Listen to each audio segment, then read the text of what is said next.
Right, so we're diving into Shakespeare today. Yeah. Much Ado About Nothing, Mm. specifically through the lens of this AQA GCSE English Literature exam. Right.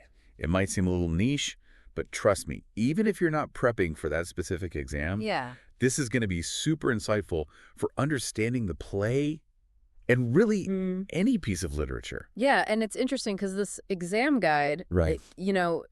it's designed for students to prove their understanding, Right. but it gives us this really cool framework Okay. to examine any writing, really. Right. It's kind of like it pushes you to think like a detective, not Right. just what happened in the story, Right. but like how the writer made it happen, Okay. and crucially why they made those choices. I like that. Yeah. So you've provided this really comprehensive guide. Mm-hmm. It's got these things called assessment objectives, Right. AO 1 through 4. Yeah. It's got these common question types that really hone in on Mm-hmm. character theme language, even the structure of the play. Yeah. And then it's got some really practical advice for writing essays about the play. Mm. Choosing the right quotes, Yeah. finding your own voice when you're analyzing things. Absolutely. Our mission today is to kind of pull out the most insightful nuggets Mm-hmm. from this guide so you come away Okay. with a richer understanding of Much Ado Yeah. and a sharper sense of how to analyze really any story Right. that grabs your attention. I think if we connect this back to the bigger picture, Yeah. for you listening, Mhm. understanding these assessment objectives Right. isn't just about passing some exam. It's Okay. about becoming Hmm. like a more engaged and thoughtful reader, like in general. Oh, interesting. Yeah, like they're essentially asking you to move from Yeah. being a passive receiver of the story Right. to an active participant who's like asking questions and forming their own interpretations. Yeah. Yeah. So the guide keeps coming back to this idea. And I think this is where it gets really interesting, Mm-hmm. that it's not just about what unfolds in the play, Right. but how Shakespeare makes it happen Yeah. and why it still resonates with us today. Absolutely. And I think those are the kinds of insights that can really Yeah. elevate your appreciation of any story. It makes you wonder, doesn't it? Right. How often do we actually pause Right. when we're reading a book or watching a film or whatever Yeah. to actually consider Yeah. the how and the why behind the storytelling? It's so true. Yeah, those are the questions that kind of unlock a Yeah. much deeper level of understanding and enjoyment, I think. Totally. So let's start by taking a look at this exam structure. Okay. Because as you pointed out, Yeah. it gives us a solid framework for tackling Mm. literature analysis in general. Absolutely. The guide breaks down what examiners are looking for Right, yeah. into these 4 assessment objectives. Okay. And for you, the listener, Yeah. these offer a way to really dig into any text. So let's start with AO1, understanding and response. Okay, so what's fascinating about AO1 Yeah. is that it's so much more than just Yeah. remembering what happened in the plot. Okay. It's about demonstrating a real feel for the nuances. Okay. What drives these characters? Mhm. What are like the underlying messages that Yeah. Shakespeare is weaving in? Right. And crucially, as the name suggests, Mm. it asks for your response, Oh, yeah. your own informed perspective, Okay. but always anchored by Yeah. like solid evidence from the play itself. Right. So it's not just telling the story. Exactly. It's forming your own opinions about it. Yeah, it's about you becoming like a literary detective, Right. forming your own evidence-backed theories like that. about why characters act the way they do Right. and what Shakespeare's trying to tell us. Exactly. And it's not enough to just state, Yeah. Beatrice has a sharp wit. Right. You need to find those specific moments. Yeah. And those specific lines from the play Yeah, that actually showcase that wit absolutely. and then explain why that's significant Yeah, in the context of the whole play. precisely. It's about moving beyond Yeah. simple observations to constructing like well-reasoned arguments. Yeah. And that phrase, informed personal response, Right. is key. Okay. It signifies that your understanding should go beyond just a surface level summary Yeah. and show like a genuine intellectual and emotional engagement with the material. Okay, cool. So then we move on to AO2, Okay. which is all about the analysis Yeah. of language, form, and structure. All right. Now, that might sound a Yeah. little bit academic at first glance, Mm-hmm. but it's really about appreciating Yeah. how the writer in this case Shakespeare, Right. meticulously crafts the work. Absolutely. Think of it as like Shakespeare's writing tools. Yeah. The words he uses, the sentence structures, Yeah. even how he organizes the play itself. It's like looking closely at Shakespeare's workshop. Okay. You know, what specific words does he choose? Right. How does he put his sentences together? Mm-hmm. How does he structure the play into acts and scenes Okay. to create a particular effect? Right. And it's not just about identifying those elements. Exactly. It's about analyzing why he makes those choices. Yeah. And what impact they have on us, the audience, or the reader. Absolutely. And when we talk about form and structure, think about how the fact that this is a comedy shapes the way the plot unfolds. Right. Or how Shakespeare uses dramatic irony to keep us hooked. Yeah, and I think what's important to remember about these literary terms that we hear about sometimes, like metaphor irony, dramatic irony. Right. These aren't just fancy labels to throw around. They're actually tools that help us articulate how the writing is working to create those specific meanings and effects. Okay. So, for example, when we spot a metaphor, it prompts us to think about the comparison being made and what insights it offers. Okay. And the guide rightly emphasizes the significance of form and structure. Okay. You know, recognizing that Much Ado is a comedy and understanding how elements like, you know, the back and forth dialogue or the moments of disguise contribute to that comedic effect. Okay. So AO2 analysis. Yeah. Now let's shift gears to AO3. Okay. Context. Context. This is where we kind of step outside the play itself and consider the world it was written in, the social customs, the prevailing beliefs, the historical backdrop of Elizabethan England. Why understanding that context is so important. If we connect this, you know, to your broader understanding, thinking about context is like understanding the ingredients. And the recipe when you're trying to appreciate a complex dish. Okay. It gives us vital clues about why the play is the way it is. Okay. For example, the deeply patriarchal society of that era absolutely sheds light on why female characters like Hero have such limited independence. Okay. And how their value was so often tied to their perceived chastity. Yeah. So it's not just seeing the play as this thing that exists in a bubble. It's seeing it as a product of its time. It's a product of its time. Absolutely. Yeah. And finally, we arrive at AO4. Okay. Writing quality. Writing quality. This objective focuses on how clearly and effectively you communicate your understanding of the play. Okay. Looking at things like your vocabulary, the structure of your sentences, even your spelling and punctuation. And this might seem a bit separate from actually understanding the play itself. Right. But it's fundamentally important. Yeah. You know, your brilliant insights and thoughtful interpretations are only truly valuable if you can articulate them with a clarity and precision. It's interesting how they actually weigh these different objectives. AO2, the analysis of language form and structure, and AO1, your understanding and response. Right. Those are given the most emphasis. Yeah. Context and writing quality are important, but those first two are really crucial. Absolutely. The guide also highlights Okay. the common types of questions you might encounter. Yeah.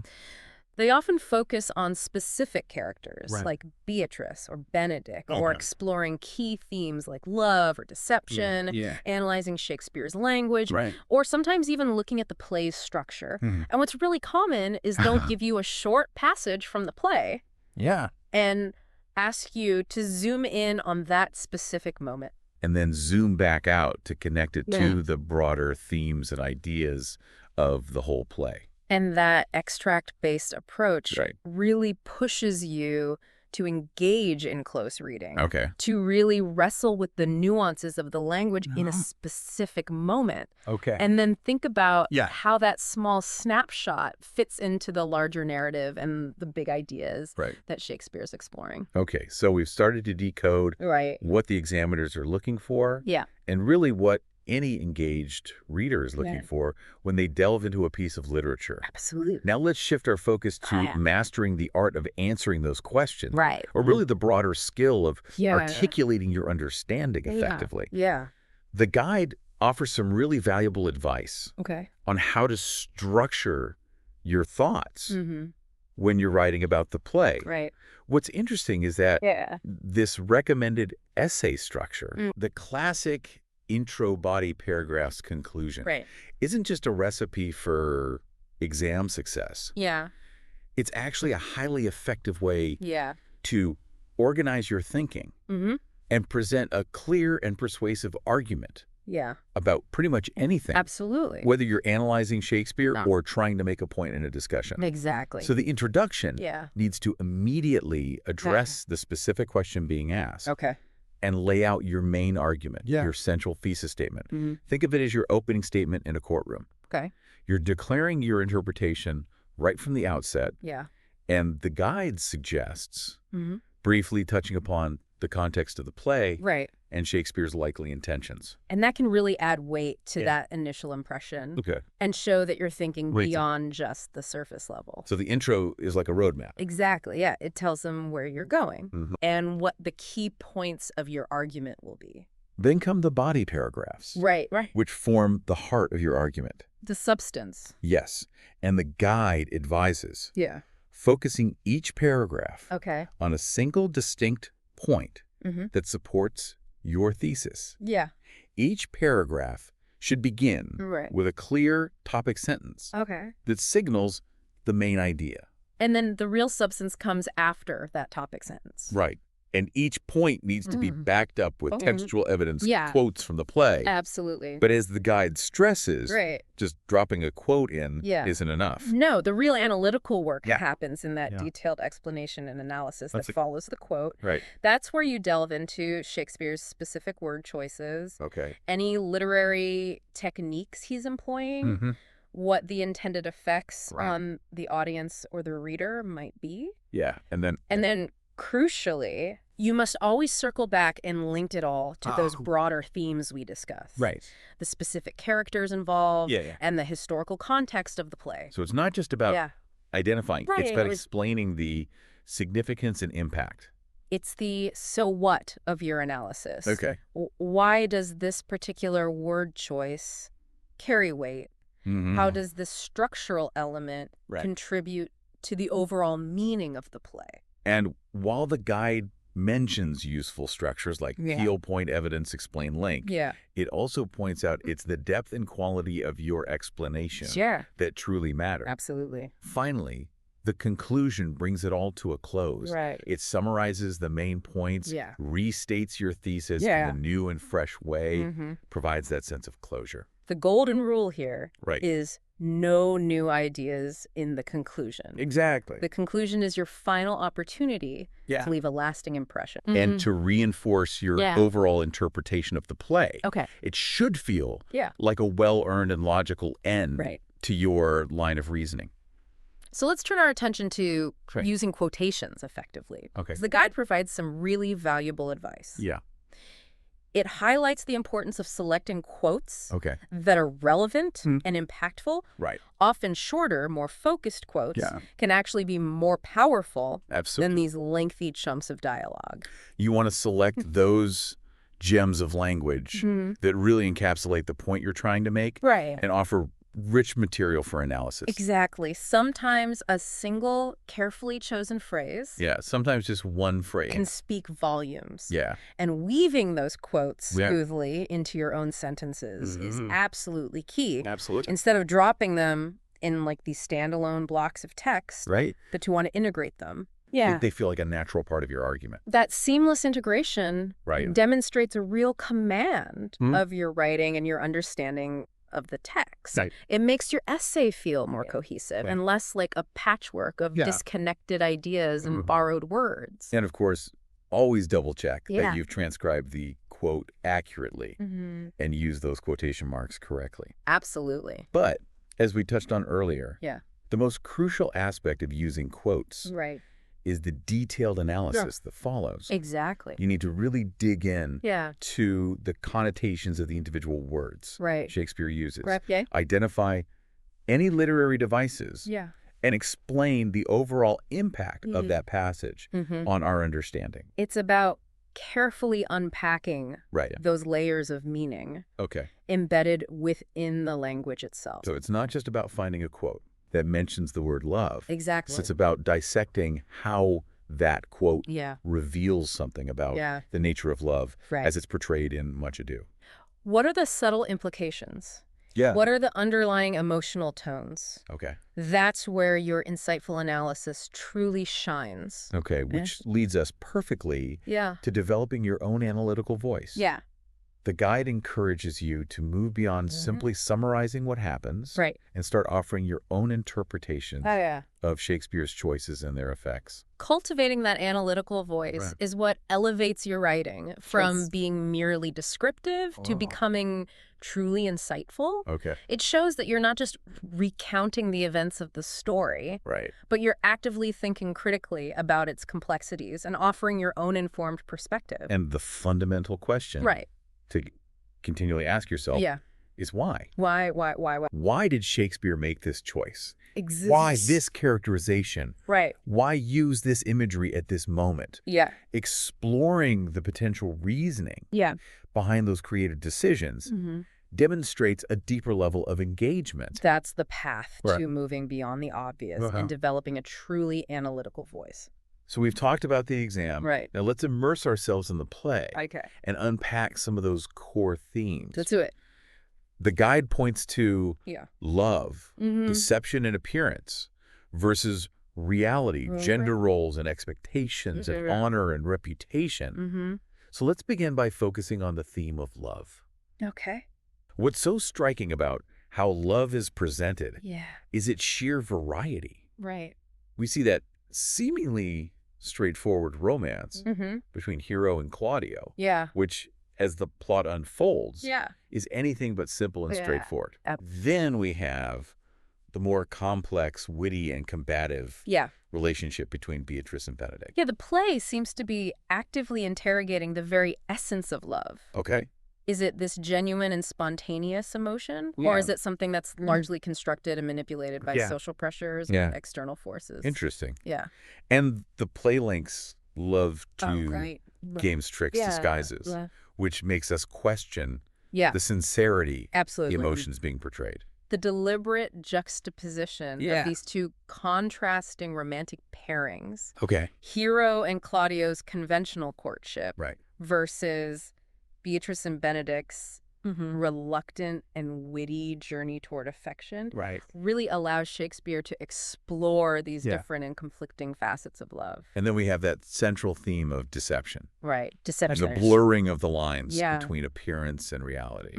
This drives the plot. It does. From Don John's scheming to Don Pedro's trick to unite Beatrice and Benedict. Even Hero's staged death. Things are not what they seem. And the title of the play is so revealing. Much Ado About Nothing, with that pun on noting, which meant eavesdropping. So much of the conflict and drama comes from these misunderstandings, overheard conversations, fabricated realities. It really highlights the power of language and how easily our perceptions can be manipulated. It makes you think about how much we rely on it really does. outward appearances. And how susceptible we are to being deceived. Absolutely. Okay, next, let's delve into gender roles and expectations. The guide emphasizes how Hero embodies that idealized version of the Elizabethan woman. Silent, obedient, chaste her worth, tied to her perceived virtue. What's striking when you examine Hero's character is the incredibly limited agency she possesses within that patriarchal society. Her father, Leonardo, wields significant control over her future, particularly her marriage prospects. And as we said, her reputation is paramount. In contrast to Hero, we have Beatrice, who stands out with her sharp wit, her independence, her outspoken nature.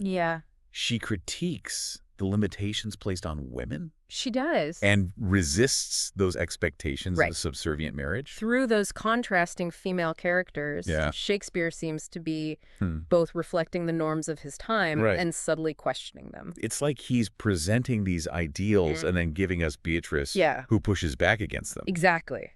But the play also sheds light on the pressure on men to uphold their honor and avoid weakness or disgrace. So Shakespeare's exploring these gendered roles from multiple perspectives. Yeah, and finally, those intertwined themes of honor and reputation. These were absolutely paramount values in this society. Absolutely. Particularly for women. Especially for women. John's accusations against Hero and Claudio's reaction illustrate the consequences of a damaged reputation. It really highlights that precarious and vulnerable position of women within that societal structure. Okay, now let's look at some of the key players. All right. We've talked about Beatrice. Yeah. Let's delve a little deeper. Okay. The guide describes her as sharp-witted, independent-spirited, constantly engaged in that merry war with Benedick. And that merry war isn't just playful banter. Right. It's a key element of understanding her character. Okay. It's a way for her to express her intelligence, her resistance to these conventional relationships.